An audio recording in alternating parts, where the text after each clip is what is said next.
ইউরোপীয় ফুল লিলিয়াম এখন চাষ হচ্ছে বিভিন্ন জেলায়। দেশের আবহাওয়া উপযোগী হওয়ায় পাহাড়ের সমতলে অনেকেই ঝুঁকছেন লাভজনক এই ফুলের চাষে। আর লিলিয়ামের সৌন্দর্য ও সুগন্ধ ফুলপ্রেমীদের মুগ্ধ করায় বাজারে চাহিদার কোনো কমতি নেই।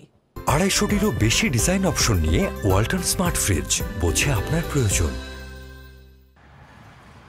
নেদারল্যান্ড সহ ইউরোপের শীতপ্রধান দেশের বাহারি ফুল লিলিয়াম দেশের চাহিদা থাকায় প্রতি বছর আমদানি করতে হয় এই ফুল। তবে সম্প্রতি খাগড়াছড়ির পাহাড়ি মাটিতে শুরু হয়েছে লিলিয়ামের চাষ। শীতপ্রধান দেশের ফুল হওয়ায় দেশে শীত মৌসুমেই পাপড়ি মেলেছে লিলিয়াম। 200টি চারা রোপণের মাত্র 1.5 মাসের মাথায় ফুটেছে দৃষ্টিনন্দন এই ফুল। এটি আরো বড় পরিসরে ছড়িয়ে দেওয়ার আশা উদ্যোক্তা ও কৃষি বিভাগের।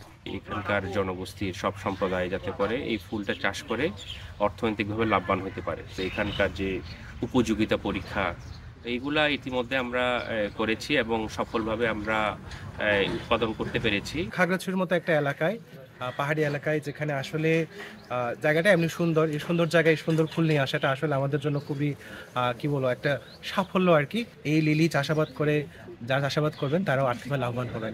মাদারীপুরের সমতলেও পরীক্ষামূলকভাবে 50টি লিলিয়ামের চারা রোপণ করে মিলেছে সাফল্য। এই ফুলের সৌন্দর্য উপভোগ করতে মোস্তফা হর্টিকালচার সেন্টারে আসছেন ফুলপ্রেমীরা।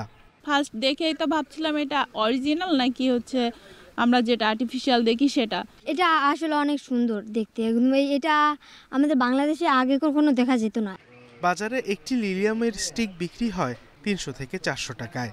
দেশে এর চাষ বাড়াতে পারলে দাম সহনীয় হওয়ার সাথে সাথে বৈদেশিক অর্থ ব্যয় আমদানিও বন্ধ হবে। Sadequr Rahman Siddiqui, independent news.